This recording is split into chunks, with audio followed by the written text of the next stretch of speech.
And we are actually live, guys. Welcome to Comic Book Fanatics, and we made got myself, and we got Ray, and we also got Chris from We Love Comics on, our special guest for today.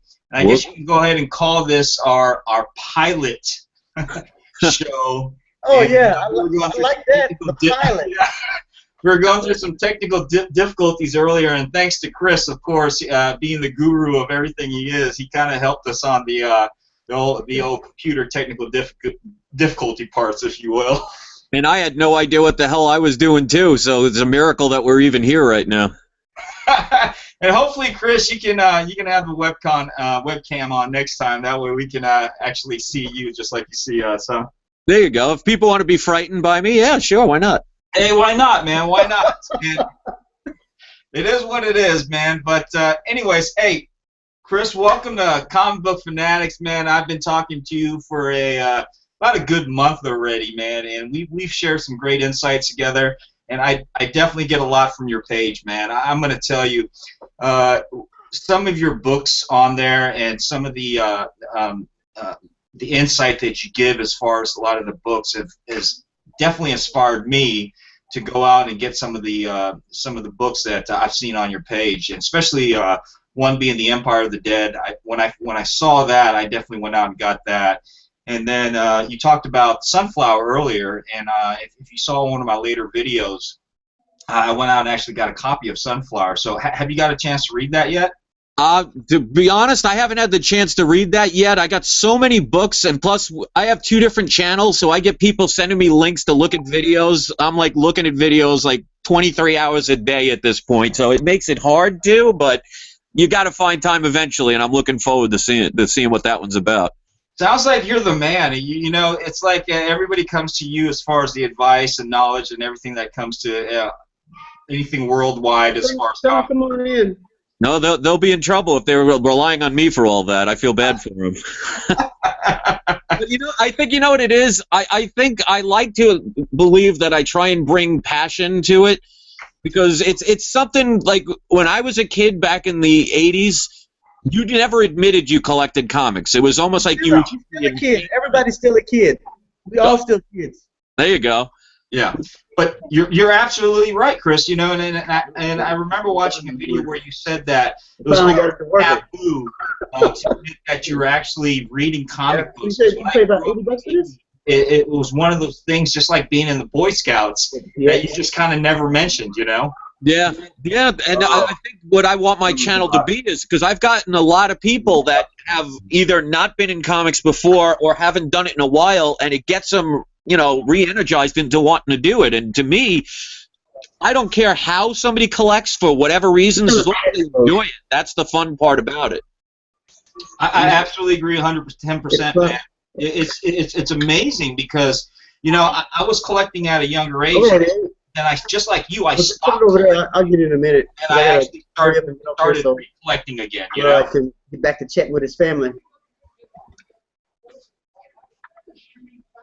Oh, sorry about that. Yeah, I actually, to me, it's if you collect because you like the covers, if you collect because some people like to flip the comics, if you collect them because you love reading a specific character, as long as you have fun with it, that's why I put We Love Comics as the title, because I wanted it to be something where people can come and no matter what you do, whether you love Independence, Marvel, DC, whatever, you just have fun with it and make it into something where the community actually has something in common. Because a lot of people, they don't have anybody to talk to with it.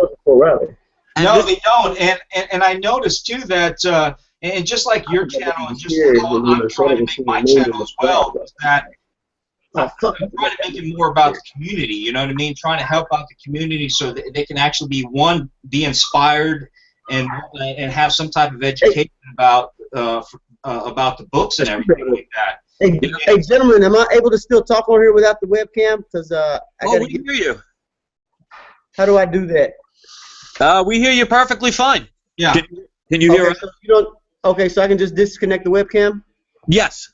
Okay, I'm going to have to go buy one of these. But, That's fine. That's fine. But, just like I was saying, Chris, it's a matter of educating everybody out there and definitely trying to inspire some type of love for that. And one thing too that I noticed, that guys like us, at our latter age, and I think I mentioned to you, the 40s is the new 20s, as we like to say, right? That one better, because you said 40s the new 30s. I like well, I think that was a mistype earlier on, but I definitely like to say that 40s is the new 20s. But however, with that, with that said, it's just a matter of guys like us who've collected throughout the years and years and years. Now it's become such a big pop culture now that everybody's into it because of, one, the movies. Yep. Whatever, it's become popular through cinema, through pop culture. I mean, I think that's the only reason why it's become more accepted now, as opposed to how it was accepted back earlier when we were collecting. Oh, absolutely. Because I remember when I went to the first couple of Comic-Cons back in the late 80s, early 90s, I mean, you never heard the term cosplay. And we used to actually, my friends, when we would go, we used to actually look at the few people. There would maybe be 10 or 20 people out of the thousands that had dressed up and be like, what the hell are they doing? So it was definitely a different time. But I think I agree. These movies now have helped expand people's interest in it. And I think that's healthy for the business, because, I mean, I stopped collecting in the mid-90s when they had that comic book bubble. And it really, I knew nothing from like around 98, 97 through 2014. And then I started watching in October of 2014, I started watching some comic book channels. And I'm seeing all these different comics, and I'm like, wow, I didn't know about that one. And I started getting the curiosity back up. And then 2 months later, I decided to make my own channel, because I realized a lot of people are afraid to ask questions, because there are, sometimes where people feel like, oh, that's a dumb question, so I don't want to ask it. So my first couple of videos started out with trying to help people to know about things that most of us that have been around for a while take for granted that we all supposedly know. And I think that helps people loosen up and really get more inspired for that reason, knowing and getting answers to questions they were afraid to ask. I agree. And one thing, I don't claim to know everything, Chris, but however, I'm still, even as long as I've been collecting and as much as I've been collecting, I'm still learning things from other people's channel as well. Yep. The biggest thing is, there's an old saying that says, the more you know nothing. Mm-hmm. So you'll never know everything there is to know, and that's what's fun about it. Because, I mean, that's why I tell people all the time, if you knew everything, what excitement would you have?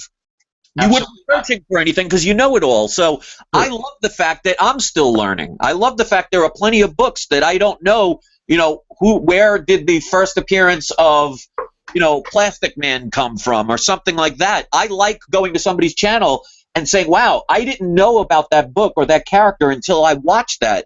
I like that learning experience. So for me, that's a beautiful plus to it. It is, absolutely. And it brings me to this topic about key issues, Chris. One, key issues, whether they're grails, whether they're key issues, whether either they're speculations. Let me ask you a question. Are they worth the price? What I always say is, if you feel something's worth the price you're willing to pay for it, then regardless of what anybody else says, it's worth it. If you spend $1 on something and it makes you miserable, did you have a good purchase with that $1? Mm-hmm. If you spend $1 million on something that makes you happy for the rest of your life, was it a good purchase? So I tell people, people say I'm a speculator, and I have speculation. I have no problem with that. It's not like it's some scarlet letter or something. But I collect because I love getting the key issues. It makes me excited to know, oh, I got the first appearance of Batman, which I wish I had. That to me would be a thrill. So if I see something that will make me happy to acquire, I don't care what the price is. Because if it's worth it for me, then I'm going to get it. But I'm not going to be like, oh, okay, this is a $10 book, I'm going to spend $5,000 on it. Sure, absolutely. But if the book, like for example, back in January, I was telling people to get the Edge of Spider-Verse 2. And at that time, that book went from about $10 to about $30 to $40. And people were saying, oh, that's crazy, it's that high. And I said to myself, that book has so much future potential. I bought about 8 to 9 of them at about the $25 to $32 range. And right now they're going for $70, $80, $90.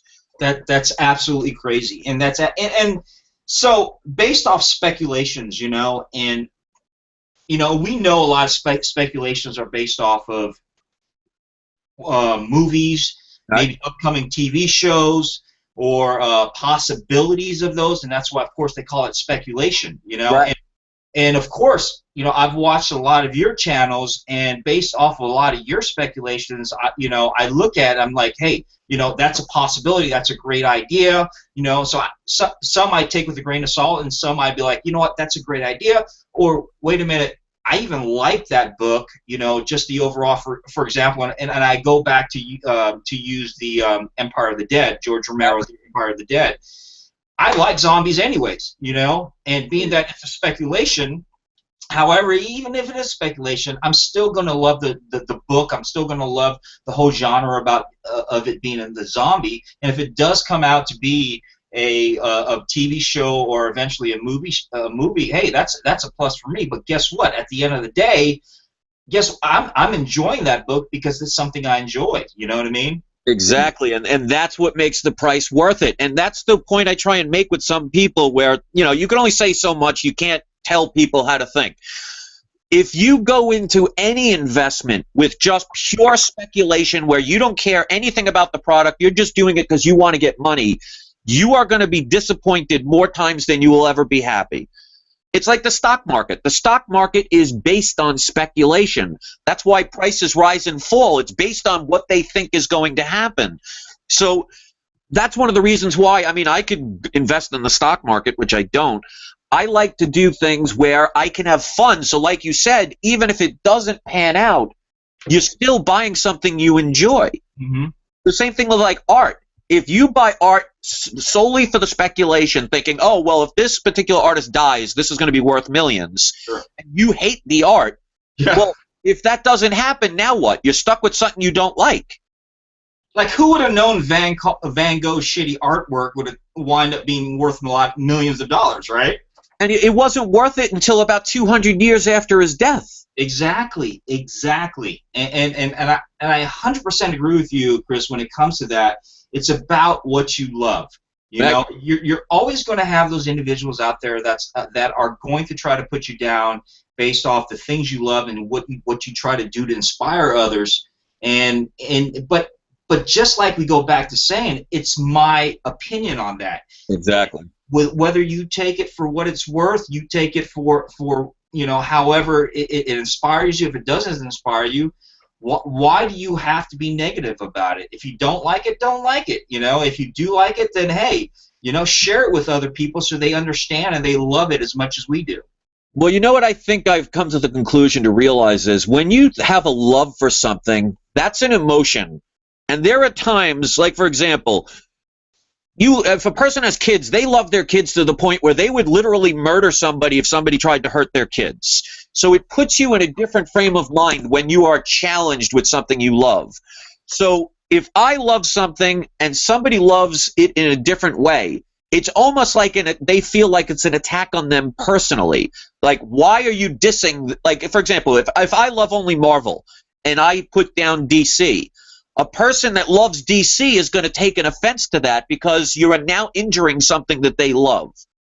So I can understand where some people have the kind of that anger and frustration towards people, but to not be able to sit down and rationally communicate with these people and have a dialogue, that's the part I never could understand. You can't please everybody, and not everybody's going to love the same things, but I've always had that, well, if you like something and I don't, well, good luck to you. I'm just not going to give you my energy and waste my time arguing with you. It just makes no sense. Chris, you have a point there, but there's also those individuals who do nothing but try to just, degrade you in every way possible. We had a guy on our Facebook page, Comic Book Fanatics Facebook page, right? Right. And Ray had just posted a picture that I had got signed by Stan Lee for him of I believe it was Wolverine. And the guy's first comment was, well, why would you have Stan Lee, who had nothing to do with the comic book, sign that? Well, first of all, and I try to put my little 2 cents in, Right. But he just wasn't trying to hear it. But however, Ray went actually to the comic book shop where he worked. That's his local comic book store, and he kind of just like, hey, are you upset the fact that I got my book signed by Stan Lee? And he was just a total different character how he was in person than he was actually being behind a keyboard, if you will. Yeah, it's like what I call the keyboard warriors. There are people that would never disrespect people in the way that they do online, and they do it simply because they can. I've had things in my life, for example, being a karaoke DJ, I would put magnets on my car to promote my business. Sure. People have stolen them. Now, what could you possibly get from basically a large business card of somebody's number on it? They're not going to get anything from it. Sometimes people do things just because they can. Those are the people I've learned. Sometimes you have to learn the hard way to learn a lesson, but you learn to those. You cannot rationalize with irrational people. No. The best thing is you try and communicate, and when it comes back with nothing more than anger, then you just have to stop communicating with them. And you can't stop what they do, because I don't know how often you see my page. My videos now get about 20 to 25 dislikes every video. I don't have as many subscriptions or viewers as you, but I was looking through some of my analytics that you see when you do the video manager, and I've had a few dislikes, and right.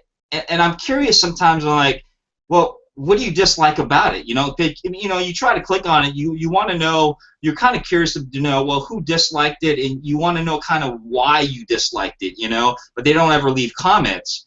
So it just kind of gets to me like, did I say something that's offensive to you? Did I say something that you didn't agree with? How about adding a little feedback to, maybe your point of view here that can, help not just myself to understand that, maybe the community, Exactly.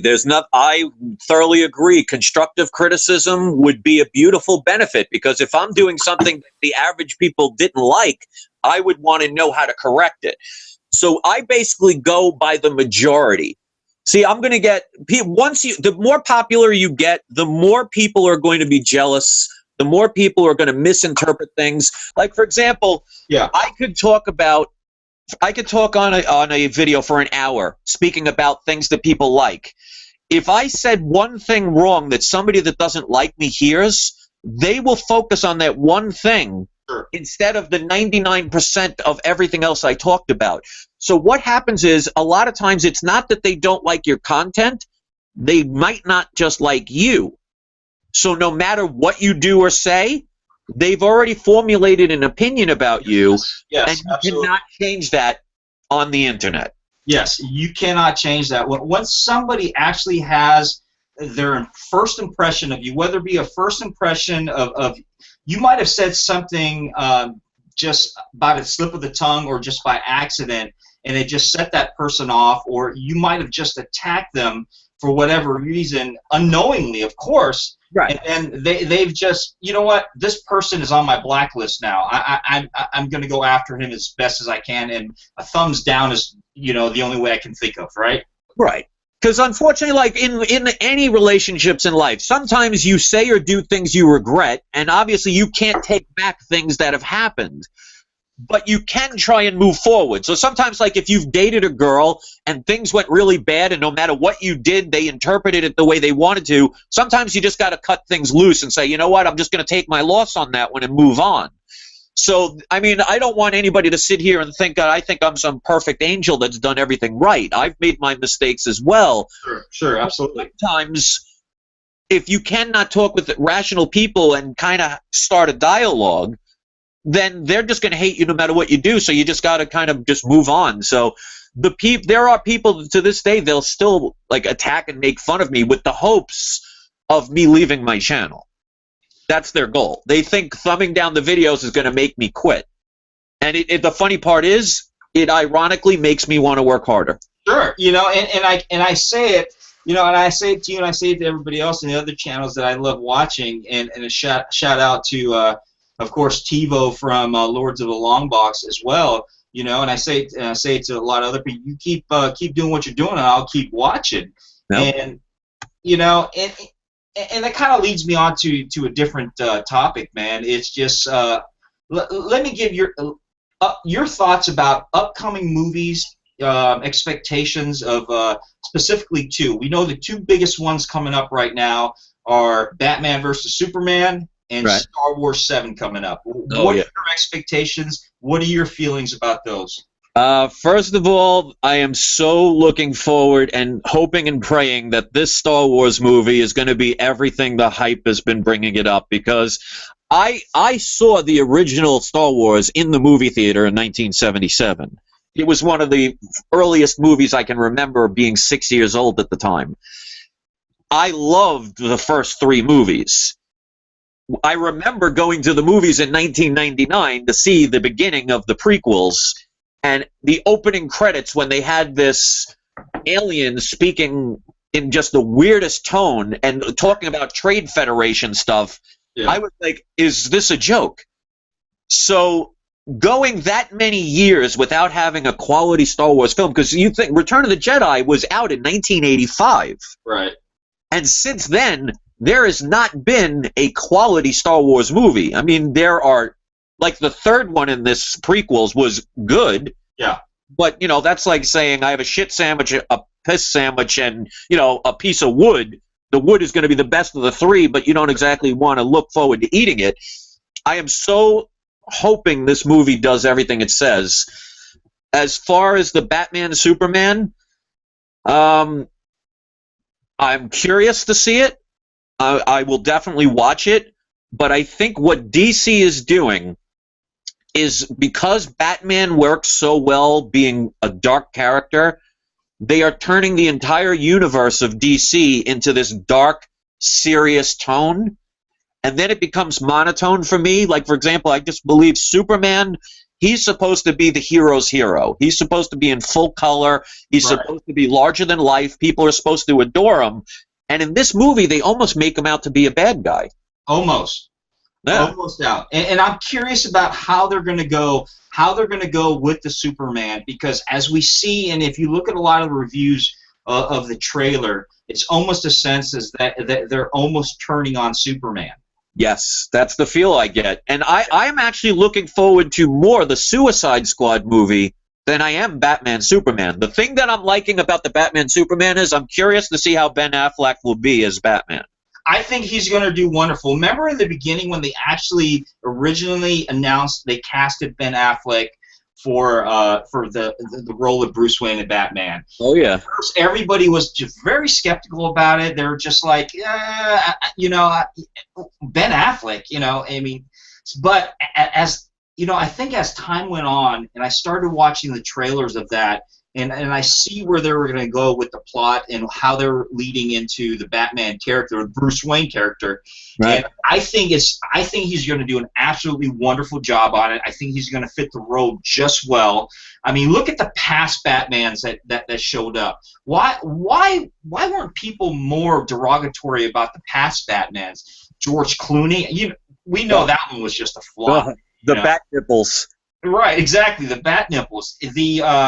And Michael Keaton, you know, the first Batman. I mean, he did a great job. But honestly, even when he first showed up as Batman, I just didn't picture him as Bruce Wayne or Batman at all. You know. I remember when I was a teenager, because that movie came out in 1989, and I remember in 1988 when they were talking about casting Michael Keaton, and I'm like, wait a minute, you mean the comedian that did Beetlejuice? Right. Exactly.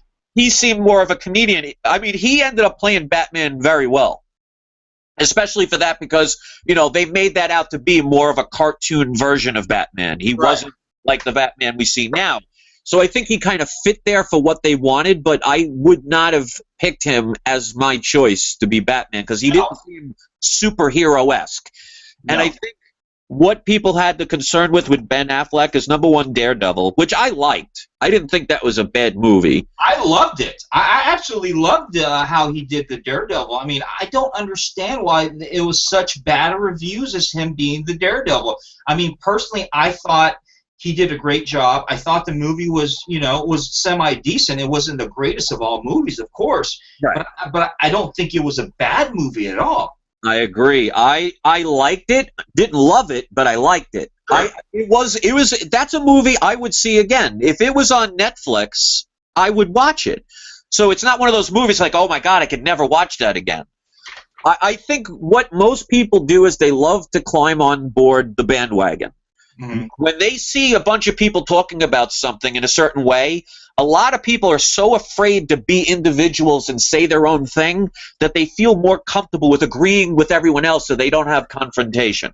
Sure, exactly. And you know what? I might get a lot of thumbs down for this, and there's a lot of people that they probably don't agree with me, but that's okay. And it's reference to the new Fantastic Four movie. And I'll be honest with you, I didn't think it was a bad movie at all. Maybe it didn't portray the characters like everybody wanted the characters to be portrayed, but if you look at the cinematography of it and you look at how the movie progressed and how they developed the characters, I don't think they did a bad job with it at all. Right. And here's the part where most people will not understand, because I could say from my own opinion, I don't agree with what you said, but I don't kill you for that because you have the right to see something and say, you know what, I enjoyed it. Sure. To me, that's what diversity, like the video I made today, what diversity is all about. It doesn't necessarily mean I have to agree with what you say, but I'm not going to sit here and say, oh, you like that movie? What a jerk. What an idiot. I hate you. That, to me, does not create dialogue. No. For me, what I would do is talk the counterpoints. Like, I felt, because I loved the Fantastic Four as the characters growing up, I just felt like, for example, and so many people are going to be afraid to say it, but the fact of what they did with the Human Torch, the fact that they're supposed to be brother and sister, they're not supposed to be adopted, that changes the dynamics of who the characters are. So it's almost like, for example, would you want a man playing Wonder Woman? No, probably not. Right, and it's not because you have a problem with men, it's the fact that you grew up with Wonder Woman being right. Wonder Woman. Sure. You don't want to have, like, I loved, one of the first comic book movies I remember that was quality was Blade. And yeah. Wesley Snipes was in that. I wouldn't want a white guy playing Blade because Wesley Snipes, that's his character. He made it his own. It's a black character. That's who it is. So it's not like, oh, I'm prejudiced against white people or something like that. That's what we were grown up to have as the character. Exactly. That's why if you grew up watching the Muppets, you don't want to see Kermit the Frog all of a sudden be blue. It's not that you're against blue things. And then that's what people do these days. If all of a sudden Kermit the Frog was blue and we didn't like it, there would be somebody that says, oh, you have something against blue people. It's like, no, this is how it was. That's what I'm used to. So as far as the Fantastic Four movie, I think, see, for me, it was almost like it had a good start, and then all of a sudden, it felt like they had to rush it to get to the ending where there was a fight scene. Right. So I think they just eliminated so much of the middle to make it justify why they're fighting at the end. It just felt, to me, rushed, and it doesn't make it a horrible movie, but it's a movie I probably wouldn't watch again. Hello? Sure. No, there we go. We can hear you. Oh shit! Okay, finally. There you go. Chris, talking. Okay. I will tell you, man. It's Fantastic Four was not a bad movie to me, and just like you said, it was rushed towards the end, and right. maybe they didn't do Dr. Doom any justice on how they portrayed him, and there's a lot of different reasons why I'm sure a lot of people didn't enjoy the movie, but just don't give me a thumbs down or dislike.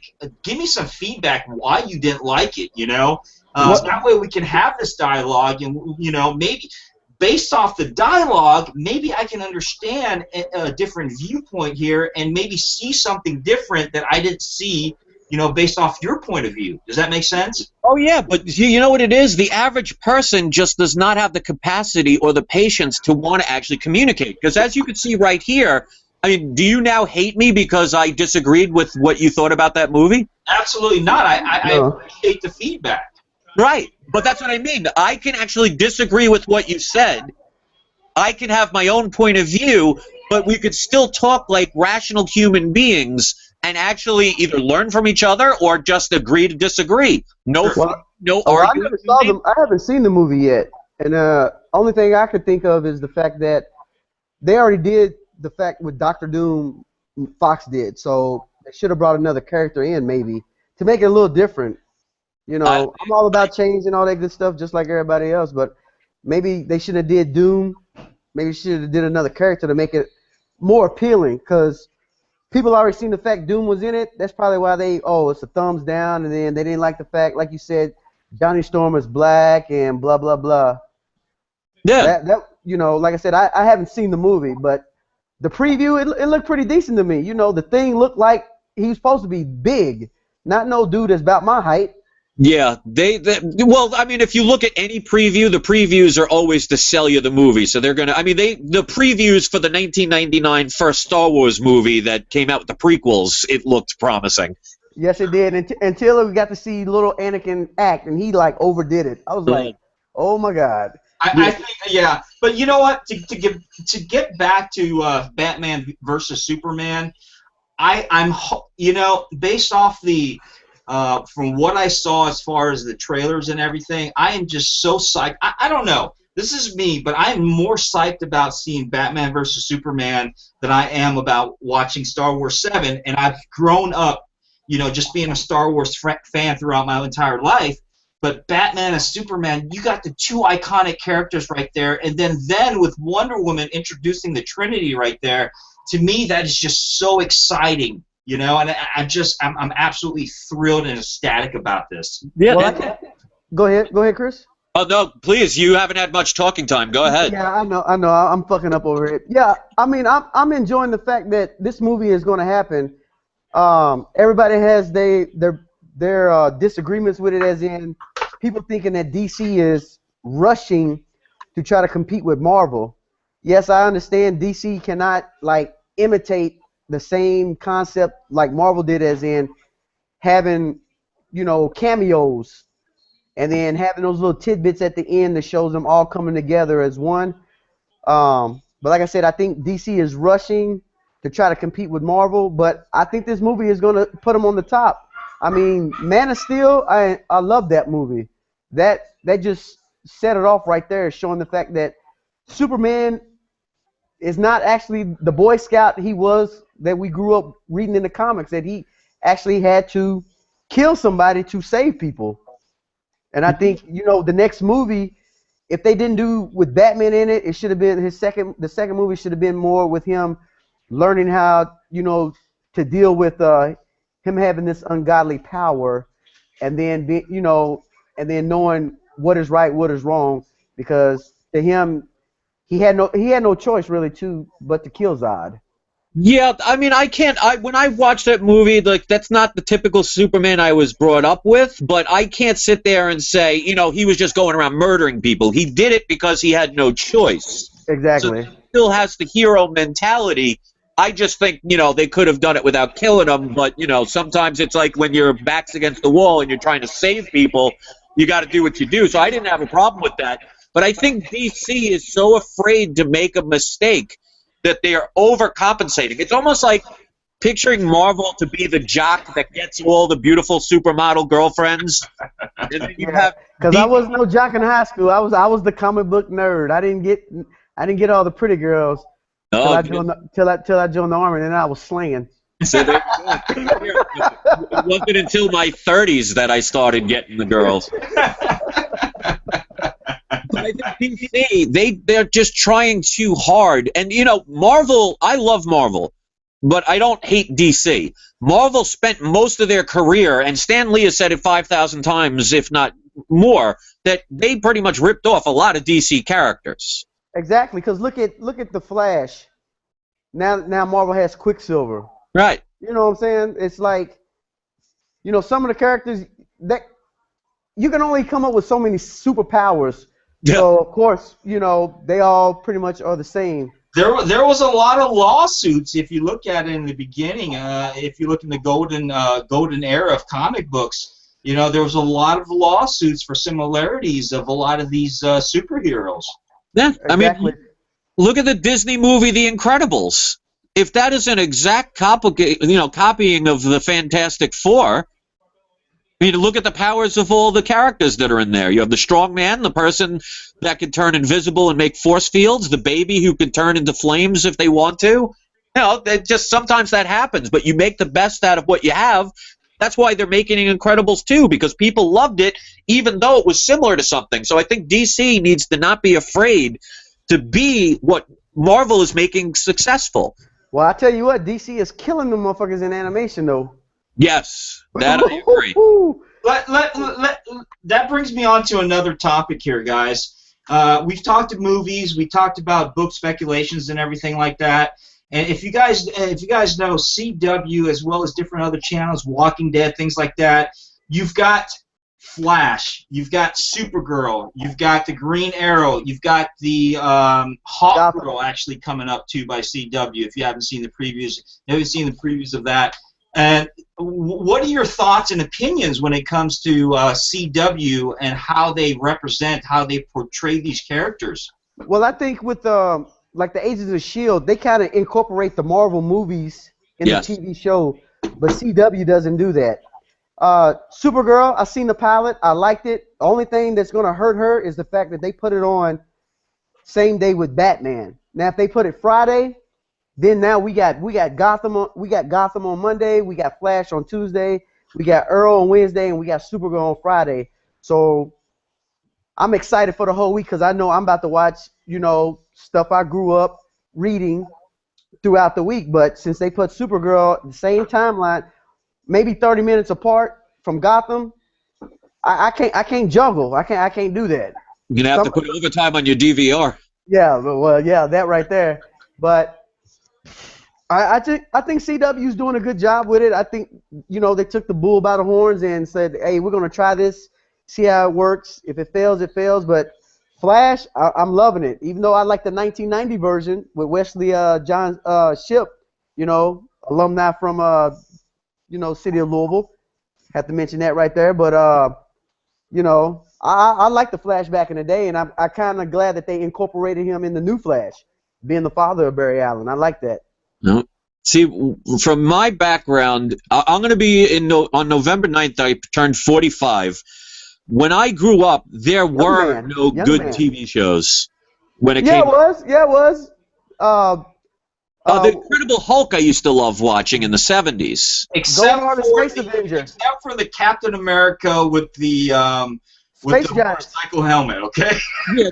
Well, I mean, there were plenty of, like, the cartoons. Like, I loved watching Amazing Spider-Man and his Super Friends. I used to love that cartoon. Yes. But as far as, like, all the TV shows that are out now, we didn't have that growing up. I mean, there were a few here and there, but I love the fact that they're even trying. The shows I like to watch, I am absolutely now obsessed with The Walking Dead. I just started watching it only a couple of months ago. I refused to watch it for the longest time because I thought, oh, it's just another zombie show. Now this shit's on point. Oh, God, I'm so hooked on that. And I also love watching the Agents of S.H.I.E.L.D. Yeah. You know, I've been watching Agents of S.H.I.E.L.D. since season 1 from the beginning. Yep. And I've also been watching The Walking Dead since season 1 from the beginning. But I will tell you, I was a little bit concerned in season 2 and season 3, but this season right here is absolutely crazy. I mean, they're going all out. Ridiculous. It's only been 3 episodes, and I am absolutely hooked. So if you're a newcomer just about to watch Walking Dead now, and you watch this season, and you go back and watch the other season, don't do that. Stay on this season because you're going to absolutely love this season more than you did the other seasons. Oh, I thoroughly agree. And I was fortunate enough, I don't know if you saw the video, but earlier this summer, I actually acquired every single Walking Dead comic. I saw that, Chris, and, congratulations on that. That's a hell of a run. Definitely congratulations on that.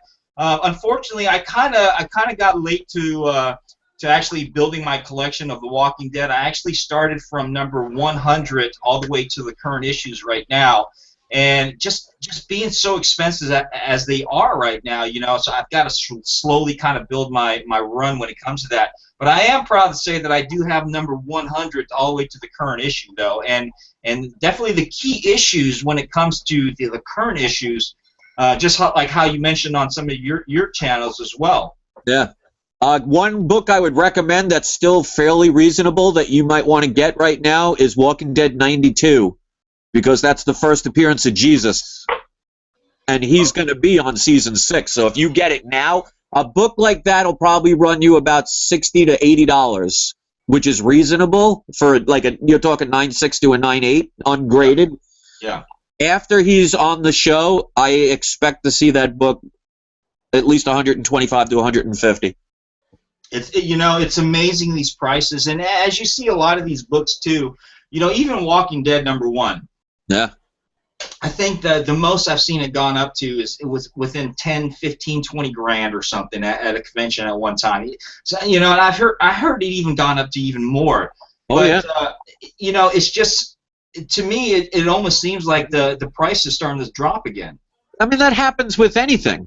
Sure. But the longer that show goes on, because, I mean, it's like you said, it's gaining momentum. So that show has got another 3 to 5 seasons in it easily if they continue to do what they're doing. If they continue half of what they did for the first 3 episodes of this season, there's going to be so many more people on board. It's just going to increase the speculation and make people want to get in. I think what happens when it comes to, like, for example, the first issue, it got so expensive that people moved on to other things. And if you can't afford to buy it, now all of a sudden people are not going to pay for it. The price starts to drop. So it's supply and demand. Yeah, absolutely. Once it hits a certain price that people can think is reasonable, they'll jump back on board and you'll see it go up again. But in any investment in life, you're going to have ups and downs. You just got to make sure you don't spend $10,000 and get it for the $1,000 if you can. Yeah, you know, and that's so crazy too. Like how some TV shows, and I'm not talking movies, but I'm talking TV shows. For example, The Walking Dead, compared to Flash, Arrow, Supergirl, who a lot of their comic books aren't going up in prices, but for a TV show like Walking Dead, you know, those prices on their books are just, you know, skyrocket, are just, you know, out of the ballpark here. People are fascinated with zombies, though. That's the thing, because they know what's going to be more realistic, a chick coming from outer space or some shit like the zombie apocalypse happening. Yeah, but But look at number 1 of anything, Batman, Superman. I mean, that's not as realistic as zombies. However, right. You know, you look at the price of Action Comics number 1, first appearance of Superman. You know, that's going for the millions right now. You know, yeah, but if you look, give it another 50, 75 years, Walking Dead number 1 might just even top that record. The reason Walking Dead will go higher, in my opinion, one of the things is also the print run. There are under 9,000 copies that were ever printed. That's not a lot, because back then it was, I think, like 8,800. If you look at my video on the for the Walking Dead run, at the end I actually show the print run of the first 10 comics. The first print of the first book had around 8,800 copies. Now just imagine how many of those people read and threw out, or got damaged, or got lost. Mm-hmm. So you're talking, of those 8,800, let's say 8,000 of them are in existence now, because some people threw them out back in the days when they were worth $2 and nobody cared about them. Sure. It actually took until about season 3 or 4 before people really started getting into the comic books. So if you saw season 1, it almost didn't make it to season 2. So a lot of it also has to do with the rarity. The reason Superman is so expensive is, number 1, it's old. 2, it's rare. It's got an iconic character. Sure. Nobody alive today pretty much could remember having that book. You know, so it has a lot of factors involved. I'm about to go to me a yard sale. Some old lady Hey, Sonny, here you go, 10 cents. Just give me 10 cents. That kind of draws me back. And if you probably saw my latter videos of when my girl actually sent me those packages with the comic books in them, there wasn't a lot of key issues in that, but the simple fact that someone just didn't, here's a bunch of comic books, you can have them for free, or here's a bunch of comic books that you can have them for $50-$60 or so, and then within them I found two of the comic books that I've been looking for quite some time, the Hulk 340, which they've done a lot of swipes on that one, and I think I've actually seen it in some vendors and some comic book stores for $60 or $70. And then even the second cameo of Mystique and Miss Marvel, I've been looking for that for quite some time. So to me, just even with that lot of so many books, I think I've made out, Oh yeah, it's even if there wasn't anything good, it's the excitement of what if. Oh yeah, and I think I try to express that in my video as well. It was just so fun because the whole idea of treasure hunting. And just look through that stuff and just find and just look through these different covers, even if you don't find anything, just the excitement, just like you said, Chris, the excitement of it is just like, oh my God, look at this, and this is just so fun to be able to open it up. And and I think I told you before, I'm not really big into unboxings, and I've seen a lot of videos when it comes to unboxing their things, and I'm like, I really don't want. I don't want to watch you open your mail. I just want to see what you're doing, But however, I'm sounding a little hypocritical on this, and I understand it. But however, when the way you do yours is that you open your box up, whether it be a CGC grading or a book or something, you sort of make it a little bit exciting for us to see. We're almost anticipating. It's the mystery behind it. So I really enjoyed how you did that, which kind of drew me and almost inspired me. You know what? I'm gonna do an unboxing. I'm gonna open this up, which led me to those videos on that. So I appreciate you for that a lot, Chris. Well, thank you. You know what I find is it's got to be. See, anybody can make a video. It doesn't take talent to buy a camera, hit record, and just go.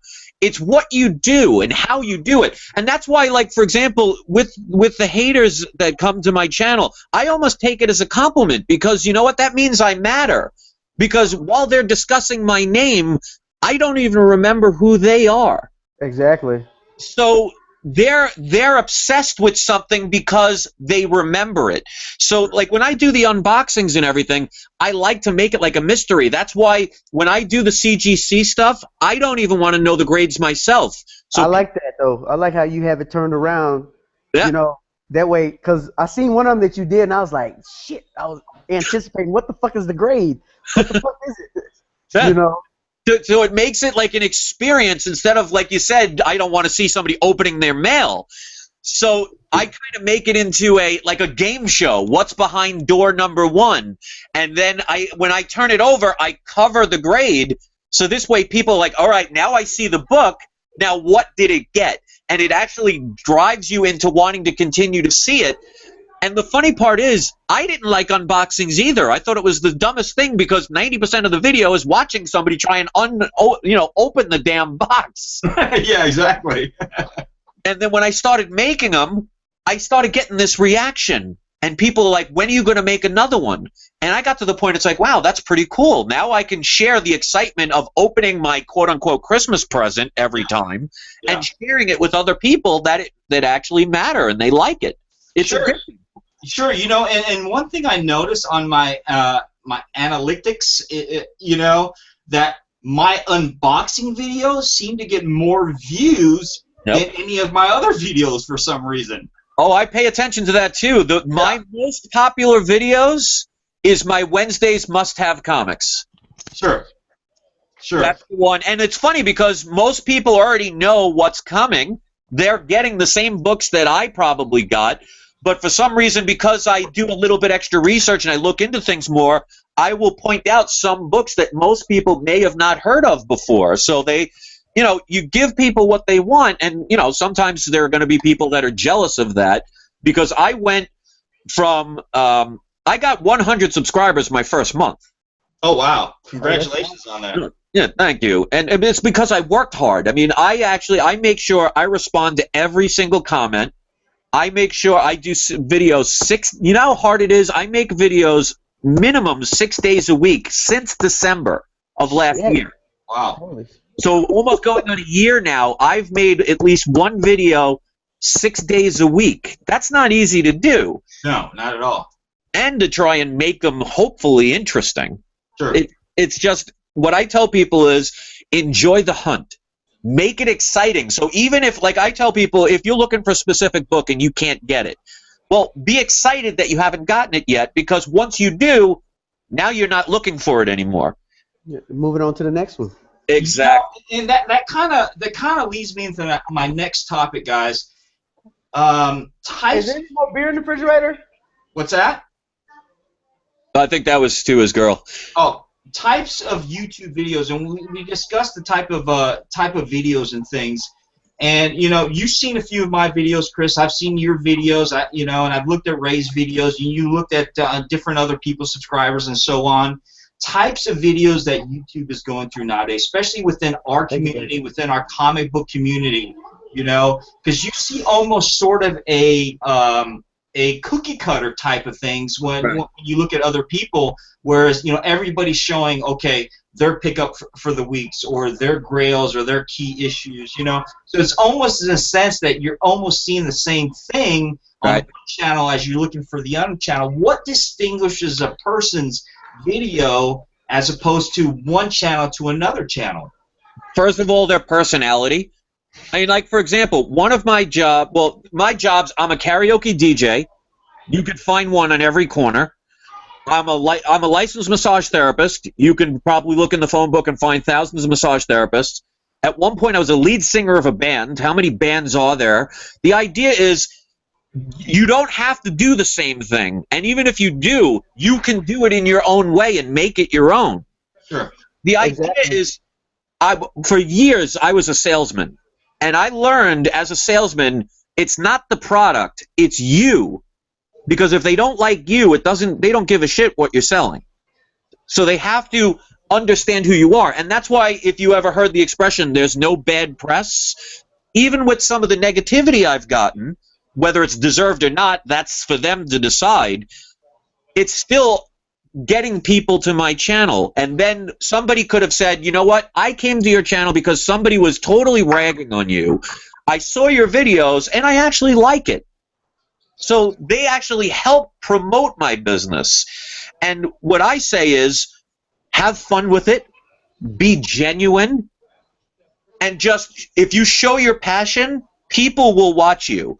And I can have 10,000 people watch a video, and 9,999 of them hate it. If one person liked it, then I did the right thing. Sure. Exactly. So for you, Chris, it's a matter of personality, how they present themselves, how the character on that. What about you, Ray? What drives you to actually looking and just kind of staying on a video and just coming back for more and just wanting to stay tuned and just whether it's subscribing to them or just viewing them every day? Well, I know with some of the pages I subscribe to, everybody knows I'm a Thor guy, so it's got to appeal to me. But say, like, not just because we're on the same team with Comic Book Fanatics, but your videos, I just like how when you do the ones for the statues, how you got the music in the background and this and that. That appeals to me. And then you already know about our one buddy, as in the one that's got the Hulk statue. Mm-hmm. He's just real bland. It's not he's monotone or whatever. You know what I'm saying? Can't really get the attention of the crowd. Yes, I know my videos are probably not the best, but that's why I look at yours, I look at Chris's, to try to pick up, okay, what can I do better? So say, like, I got the Man of Steel, the 1/6 scale, because that's my thing. 1/6 scale action figures are my thing. So I did my Superman, so then I went and looked at the other Superman. One guy, his video was like 30 seconds longer than mine. He did his on his coffee table, but the sucker had like 10,000 views or whatever. And I'm like, but I didn't think his was any better than mine, but it's just like Chris said, the way that enthusiasm and he presented himself. Yeah, maybe because he mentioned, you know, he got to do it real quiet because his baby's in the background because he just had a baby 2 days ago and he can't wait till his baby helps him do his videos. Maybe that drew a lot of people to the attention. But I just look at, for one, what I like, you know, which is like Superman, Thor, Captain America, and then how they present it or whatever. I saw one video where the guy had the Hulk, Black Widow, and Iron Man. Somehow he did like some animation shit with it to, you know, where he raised up Iron Man's hand and his fucking pulsars lit up and all that good stuff. But yeah, it's just the way that you present yourself, like Chris said, and you know, I'm trying to work more on that instead of, you know, the having the delays in my video or whatever. I should be better at it. The fact that 22 years in the Army, I'm standing in front of soldiers. I have no problem with that, but I don't know, maybe, you know, the camera comes on me. I don't want to fuck it up. It's pretty much, you know, the way I look at it in my videos.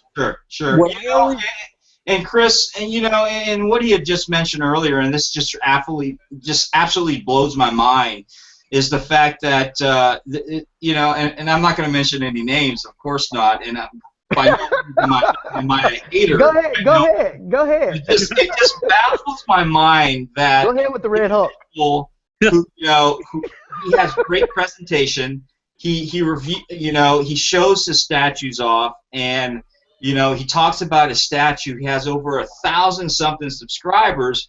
But when I watch his video, this guy has no content whatsoever. He can barely articulate himself. He can barely speak, and the extent of his vocabulary is like, "This statue's good. I like it. Get the statue." You know. Well, the one thing I've learned about life in general is you will always attract what you give out.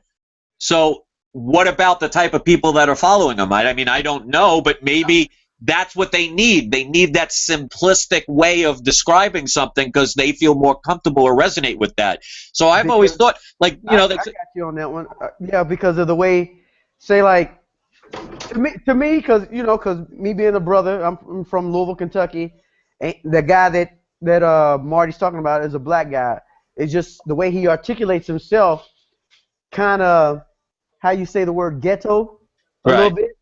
So maybe there's some other ghetto personnel that can coincide with him, you know, relate to him. So of course they like the way he talks and all that, you know. But with me and Marty, you know, being part of the military, as in we gotta talk a certain way, right? You know, because you got to be able to articulate yourself in the military, as in to get ahead of what we want to do or whatever. Because if I go in there as a E8 and I'm talking like I'm 20 years old, I'm back on the block, they're gonna look at me like I'm crazy. Even though as a Sergeant First Class, they told me I wouldn't make E8 the way I talk because I used to use a lot of cuss words. Explain to Chris what E8 is first, and a lot of our viewers, they might not understand. Okay.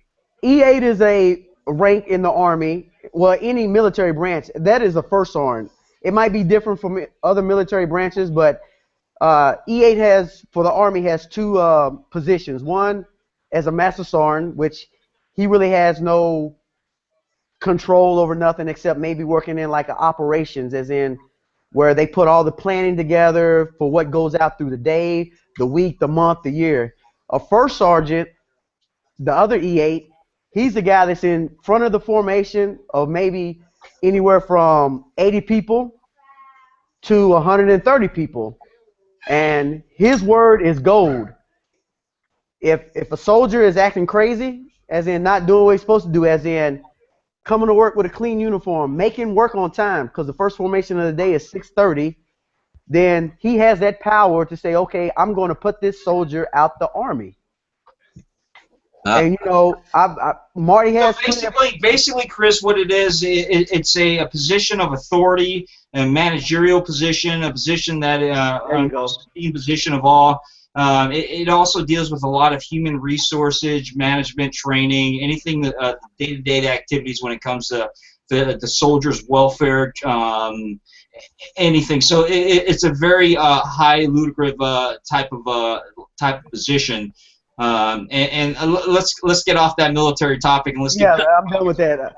I'm not at work no more, so. What we were saying about the videos, I mean, there's a thing that says, you know, different strokes for different folks. So I don't worry about, like, sometimes people will just gravitate to a channel because it's the quote-unquote popular place to be. Because majority of people are followers. They will always do what somebody else tells them or what everybody else is doing. So if all of a sudden, like, for example, PewDiePie, you know, oh, I'm part of PewDiePie, so I want my friends to be there, or if my friends are there, oh my God, I need to do it. A lot of that has to do with insecurity. Sure. So I don't always look at channels with millions of views and saying they're giving out quality stuff, because if you look at most videos on YouTube, you know, you show somebody's cat playing a piano or something. Yeah, exactly. You know, you don't need to be a brain surgeon to be able to watch a cat playing the piano. Right. I think sometimes there are people who enjoy the simplicity, because sometimes it may even make them feel better about themselves by looking at somebody and saying, wow, that guy's a total tool. Thank God I'm not that bad. You know, and you know, as matter as videos go, it draws me back to the actual drawing board, where do what you feel is most comfortable and what you enjoy doing. However, as long as you're trying to inspire, you're trying to educate, and you're trying to show the love and your passion of what you do for the audience, and if they can see that, then hopefully maybe it'll inspire them and draw them closer to something maybe they're trying to get into as well. Honestly, it depends on the person and their mental state of mind. I mean, I can guarantee you there are people watching this right now, and no matter what I say or what I have already said, they will say, oh, that guy's such a fraud, he's such a liar, he's such this and such that. And it's not based on ever communicating with me, it's based on what they heard somebody else say.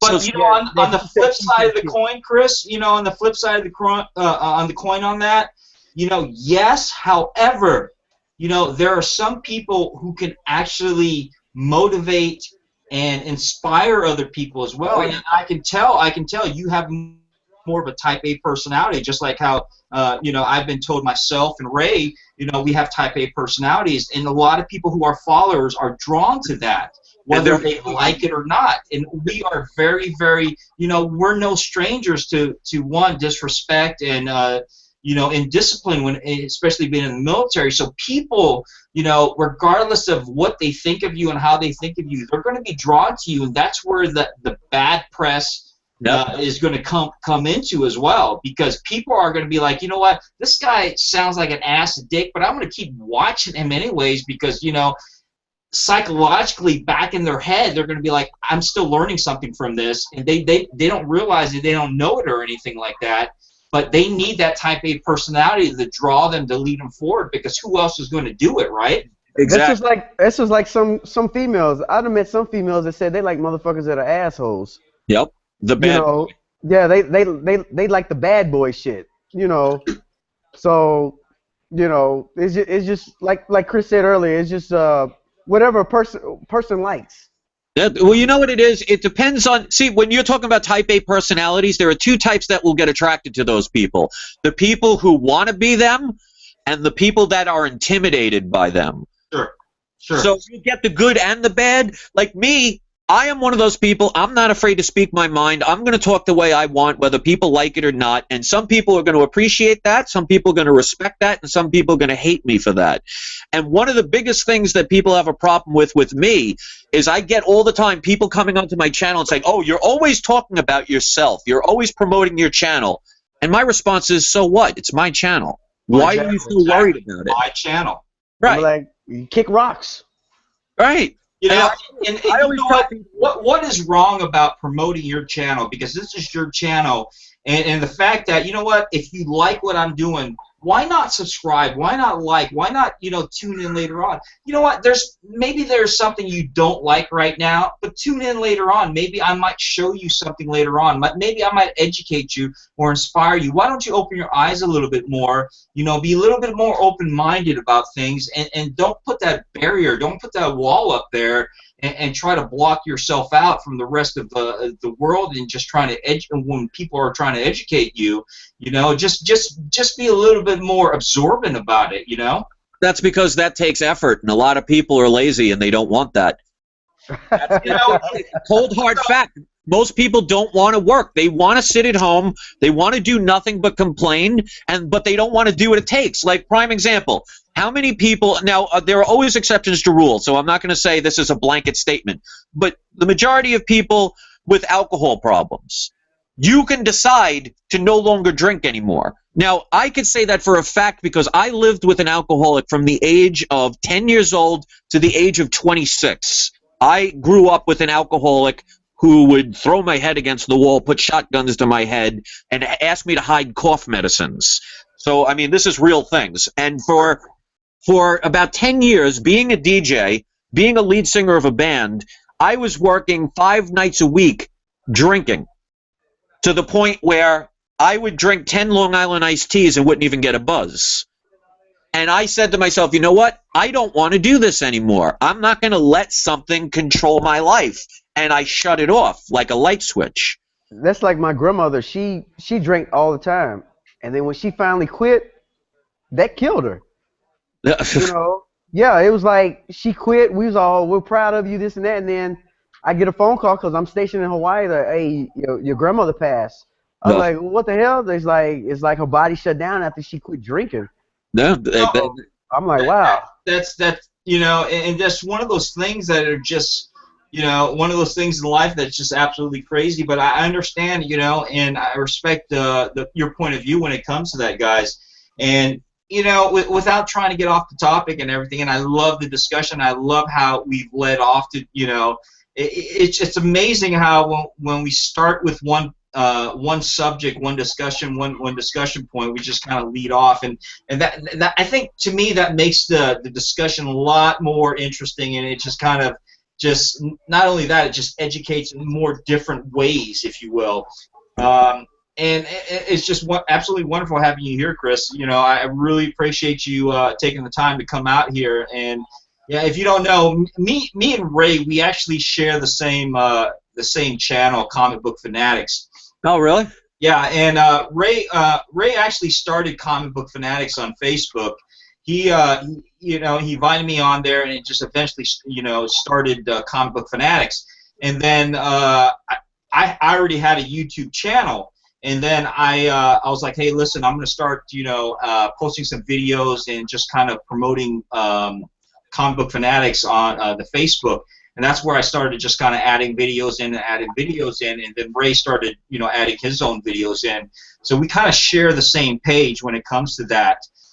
So we just kind of, and we met through a mutual acquaintance, if you will.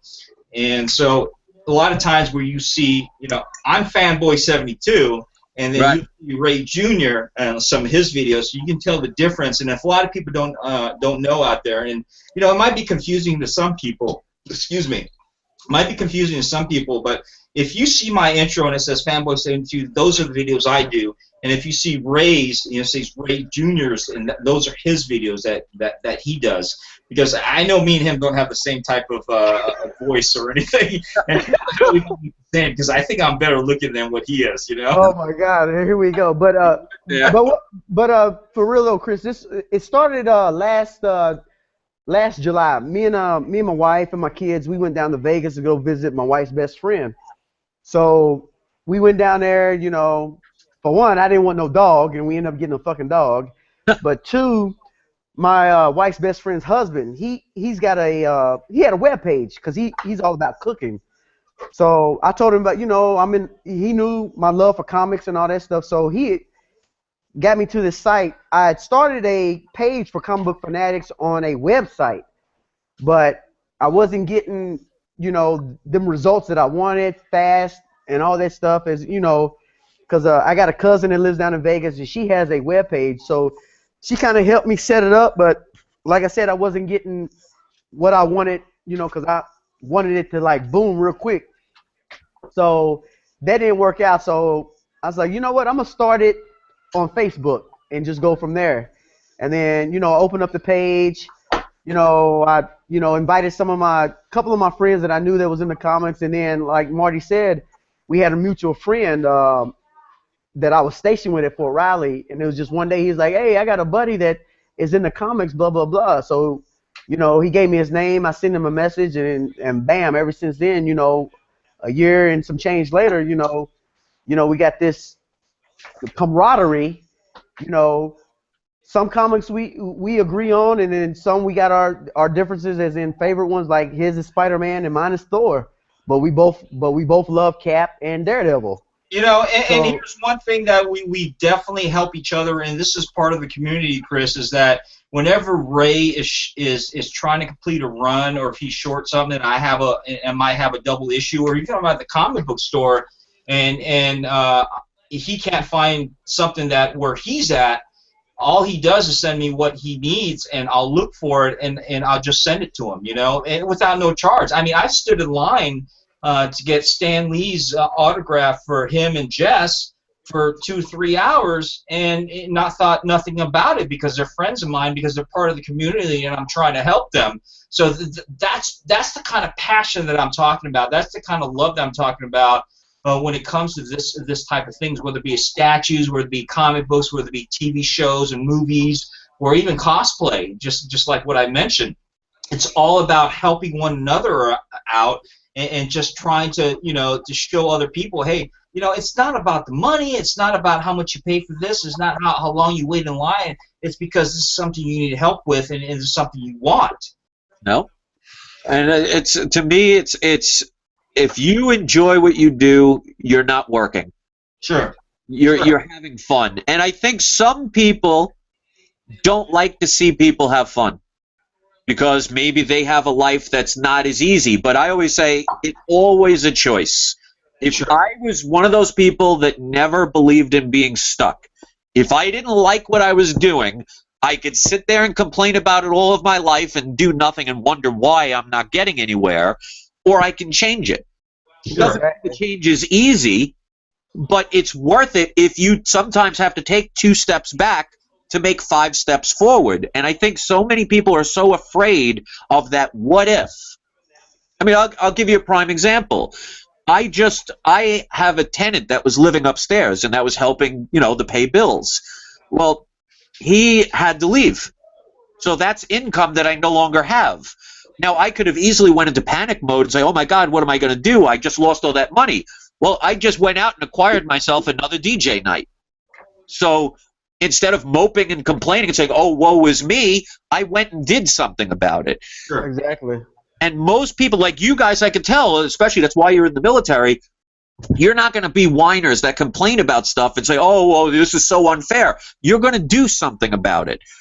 That's the rarity these days. And that's why I think so many people gravitate to the internet, whether for good reasons or for bad reasons, is because on the internet, you could be whoever you want.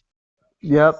I just remember, like, you know, growing up, collecting my comics, and I'm pretty sure Marty can attest to this, and maybe even you, Chris, the fact that I had all these comics. The comics I got now, I had those back in the day, but as soon as I left Henderson, Kentucky, and moved back with my real dad in Louisville, Kentucky, shit disappeared. I joined the Army, shit disappeared, so I had nothing.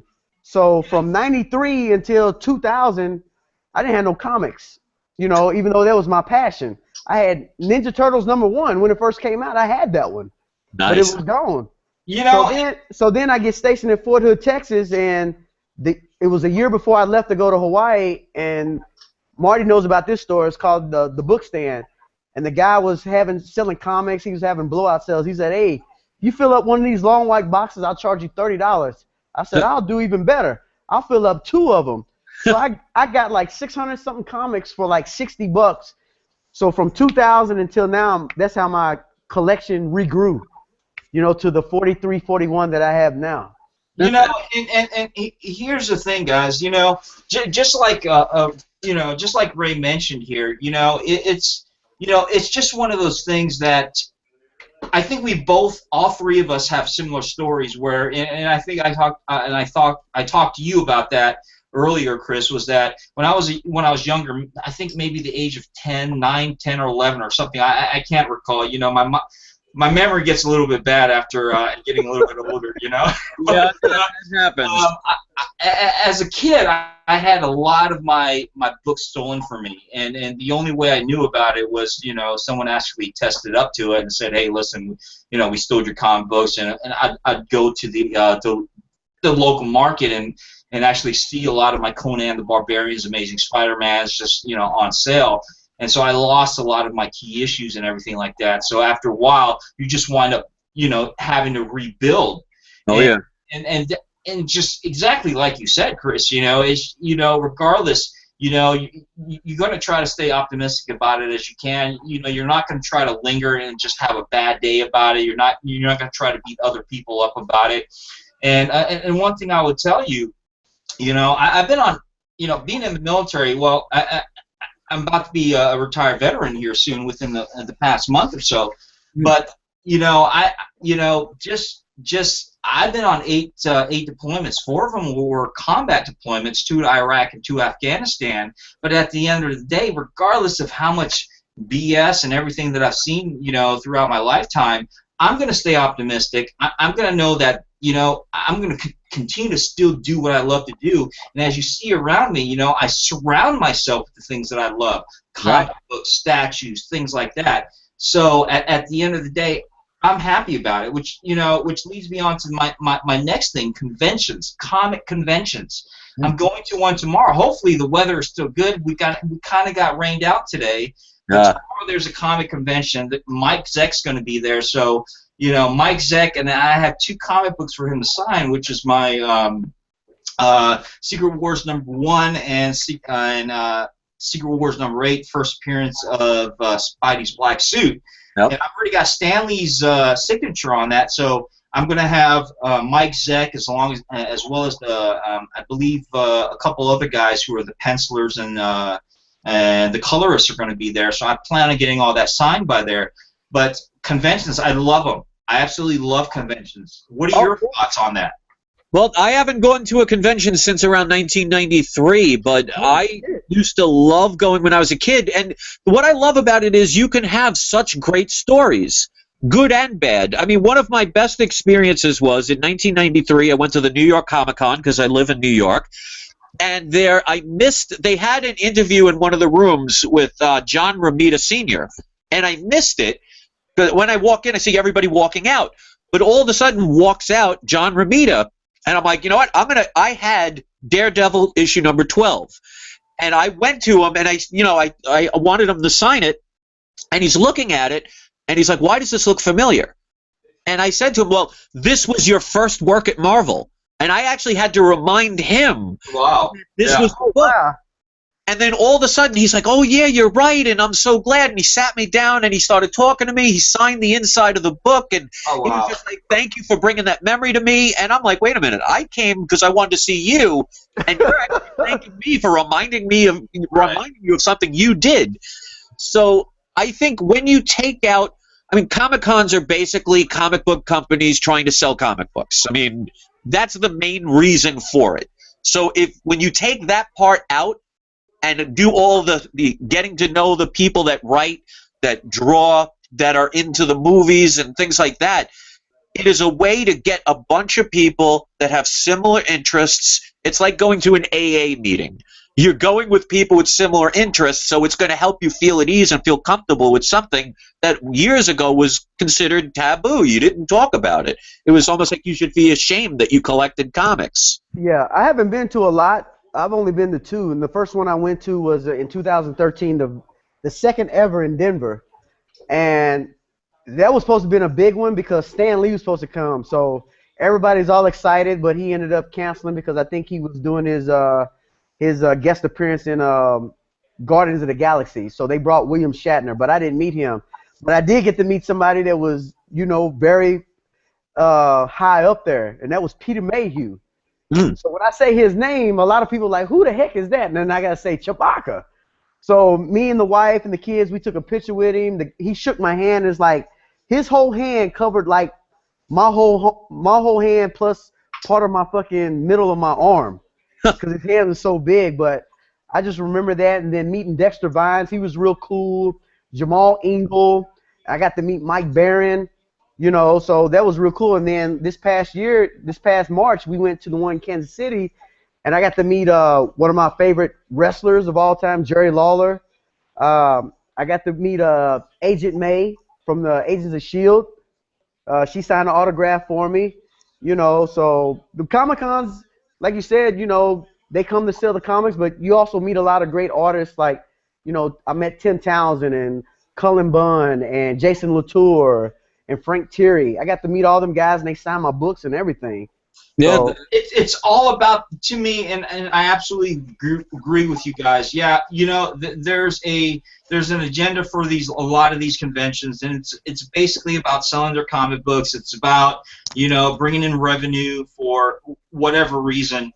However, at the end of the day, for people like us who are fanboys or comic fans, if you will, you know, it's all about the experience, you know, and each individual, you know, and I think you guys seen different videos where people have talked about their experiences at the conventions and stuff, and I think to me, it's all about the experience, to be able to meet them. And I think I've gone to so many of these conventions that I've built such a rapport with a lot of these artists and even celebrities at that. And a lot of these cosplayers, whenever I actually go to them, they remember me, you know, and they're like, hey, how you doing? And there's some times where I'm just like, you know, I have to kind of refocus myself and say, oh yeah, that's who you are, and which is, you know, not disrespectful in any way, but at the end of the day, I've gone to so many of these conventions and I've seen so many people, and I've met so many like-minded people, guys, you know, that I built such a friendship, not just with the celebrities and artists and everything, but just the people that go to this, you know, and I've met some wonderful, wonderful, great people who are just so helpful, who are just really kind people, you know, and you know, when you see them in person, you talk to them, and you have these things in common with them. It's just absolutely wonderful. and that's the beautiful thing about stuff like this. There is a little bit for everybody. That's why it's like I made this channel, because I wanted it to be something that we could love it regardless of why you do it. Some of the few people, they focus on what you choose to do. As long as you're happy and you're not hurting anybody else, who cares if you flip your books? Who cares if you never read them? Who cares if you only buy them for the covers? Who cares if you buy them because you like the smell of them? What's weird to somebody else, if it makes you happy and you're not hurting anybody else, who cares? And that's that's one of the things I want people to learn about my channel at all is I don't tell people they have to agree with what I say or do. I don't even say you have to like it, but just respect my choice to be able to do it, because isn't that what you guys are fighting for in the grand scheme of things, is your freedoms to do your own or say your own thing? Sure, absolutely. yep. Huh? Yeah, absolutely. Hey, guys, you know, and I really appreciate this forum, and you know, I think we've gone a little bit longer than 30 minutes that I actually I planned for at the end of the day. I told you that would happen. Yeah, you know, it does happen. I think it took more of an hour just to kind of, you know, go through the technical difficulties of trying to actually get on here in the first place. No, like I said, time flies when you're having fun. Time does fly when you're having fun. However, you know, and I know, Chris, you know, it's late at the point where you're at, the time zone where you're at. So I'm going to go ahead and I'm just going to cut this off right here. But however, you know, I do appreciate you coming by, and I appreciate you, you know, just your feedback and everything. And guys, if you have not been to Chris's channel, he has a channel called We Love Comics. By all means, go check it out. He's got some wonderful, great videos. Yes, he does. Like to him. He does wonderful things. He not only does he just show your the pick of the weeks, the comic books, the grails, and everything like that, but he educates you as well on just learning experiences and how to take care of your books, how to understand different things. So he has a wonderful, wonderful, good channel, guys. So just by all means, go check him out. I definitely plug him. That's one of the reasons why I asked him to come on to this pilot, if you will, of the comic talk. And hopefully this goes a little bit further. And I'm hoping to do this, maybe on a weekly basis, Chris. And if you have the time to do it, I'd love to have you on the channel and just kind of on a weekly thing. Is based off, of course, based off your schedule. I'd love to do it. Absolutely, this is a pleasure. Yeah, and I'm gonna invite a few more other people to come on. I invited, if you guys don't know, there's another channel that I kind of view religiously. It's called Lords of Longbox, and it's hosted by a guy by the name of TiVo, and he does some really wonderful, great things too. So hopefully, maybe I can get him onto the next segment of this. But final thoughts. I want to do some final thoughts. Ray, any final thoughts for you?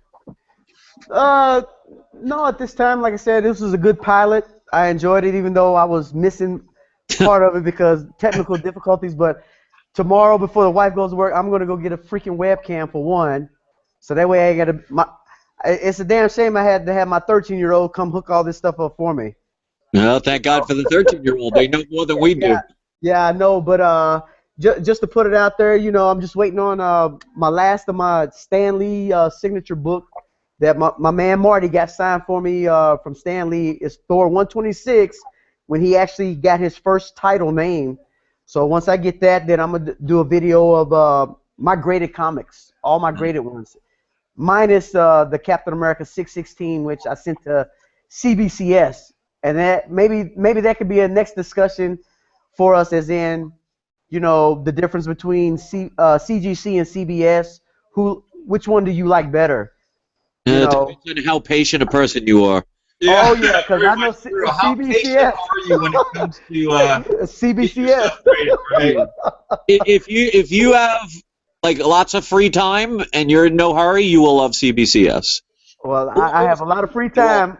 I'm a Gemini, so I'm very patient. So, hey, it is what it is. And then maybe discuss like, okay, what your most successful run. Like I'm pretty sure that Marty already mentioned about his Spider-Man, and I mentioned about I have the whole collection of Thor from 126 to 502. But just people's favorite. What is their favorite? What drew you to that? As in, I knew what drew me to Thor was I was 6 years old. I wake up in the morning and my stepdad had some comic books for me. Sure. Two of them was Thor, and I was like, hey, I read it, and that was my shit. That's how I learned how to read comic books. And I'm more, I'm very, very acceptable when it comes to what you guys want to talk about when it comes to discussion points for the next segment, So by all means, Chris, if you have anything that you want to talk about, if there's anything that, any type of key points or discussions that you like to have feedback on, by all means, bring it up. I mean, I have no issues with it. This is a type of forum that I like to have feedback on. Now, I have key points of discussions and maybe that we could talk about, but if it leads to different things, I'm okay with it because guess what? We're talking about things. We're discussing things. We're sharing knowledge and different healthy debate. Well, like with how I make my videos, when I decide to make a video, I just think of something and I just go with it. I don't plan out anything I'm going to say. So I actually like that spur of the moment. What's going to happen next, I don't know. So bring it wherever it goes. For me, I love that. To me, it's a challenge. So I don't actually like it prepared. I don't want to be thinking of, all right, this is coming. What do I say? I'd rather just have it happen and then just go from there because that just makes it more real. Absolutely, absolutely agree. And I enjoy the feedback. I enjoy the opinions of everybody, and hopefully we can get maybe a couple more people in here to chime in and get their point of views on different things. So, anyways, with that, Chris, last final thoughts on yours. This was a blast. I am glad that I finally found somebody that wants to actually have conversations and be able to have this kind of basic talks that we all should be doing, discussing things and having a fun time. I want to say, if the people watch this, if one person changed their mind about what they thought about me based on what other people said, then it's 100% success. I'm very glad I did it, and I look forward to the next time you want me to be here. It was an honor. And the only thing I got to say is I hope we get some females in on this, because I love the fact that females love comics too. Hell yeah. You know, we have a few that's on our Comic Book Fanatics page on Facebook. You know, Teresa. Yeah, I just think she's a fabulous, wonderful person. I haven't directly talked to her, but Marty knows her, because they went to school. But I like when she posts, stuff. It's just different to see that females are into comics as well. Yep. Yeah, I absolutely agree, guys. And you know what? And like I said, I appreciate this this forum that we're having here, and I really appreciate what a lot of what you guys had to talk about, your opinions on certain things. And then if you guys notice, and this is out to the viewers out there, and if you're watching this, you notice we don't necessarily agree on a lot of things. We have our opinions on a lot of things, and that's okay. That is exactly okay. We're humans. We're people. We're going to have our opinions on different things. It's okay, and there's nothing wrong with that. But it's okay to discuss it, because guess what? You learn from that. You're going to learn from that, and if you're open-minded about that, guess what? Something might come into your and a light might spark and be like, you know what? Great point of view, but just be open-minded about things, and that's one of the points that I want to make to you guys, is having this type of forum, having this type of discussion. It's all about the love of what you do, and it's all about what you love doing, because at the end of the day, you're spending your money. It's about what you love, and it's about what you care about. It's not what other people care about. And just like what Chris's channel is about, it's like, it's not you, it's not I, it's We Love Comic Books. So check out his channel, guys, and you will definitely learn a lot from it. And hopefully you guys would tune in for our other segments, and I hope we can keep this going on a weekly basis, because this is enjoying. I definitely enjoy this, and I'm definitely having fun with this. Yeah, Exactly. I'll be back. What I think we should do is not disable the comments, so this way, I mean, because you're going to get the one or two jerks anyway, you can't help that, but people that might have legitimate questions and stuff, we could do a live chat question and answers too. That's fine right there, but I'm looking forward to that, but I'm also looking forward to the month of June, because I'm going down to where my homeboy's staying at in Texas, because for one, my son is graduating, so if we got a segment going on while I'm down there where me and him both are there, that's going to be, I'm gonna enjoy that as well, And that means no more winter. That works for me.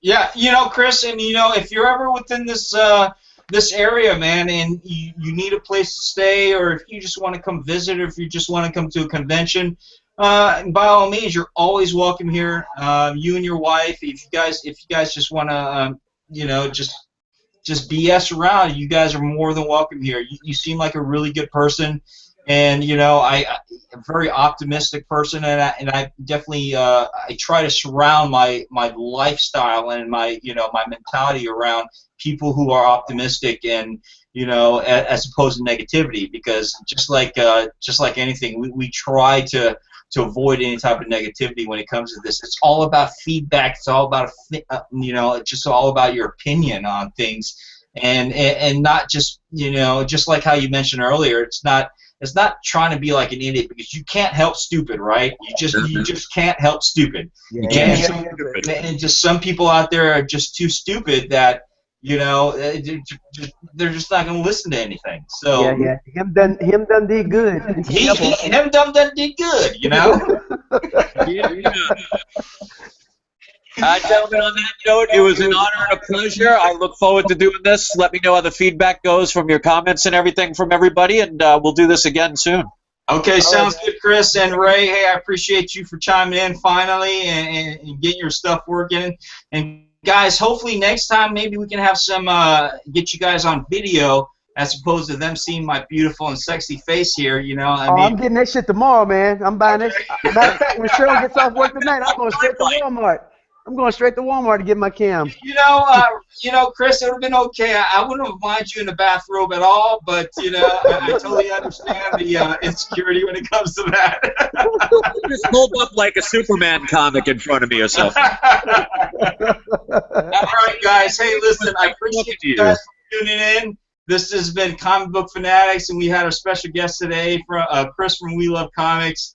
And like I said, if you haven't checked out his channel, make sure you check it out. He's got some wonderful and great stuff. Hey, Ray. Ray, like I said, is a part of Comic Book Fanatics. I'm Fanboy72. He's Ray Jr. So just so you guys don't misinterpret both of us, because I'm the better looking one than he is. So just make sure you guys like me more than you like him, okay? But anyways, guys, hey, listen, thanks a lot for coming by and all the wonderful feedback. I appreciate that. And this is Fanboy 72 signing out, guys. Take care, guys. All right.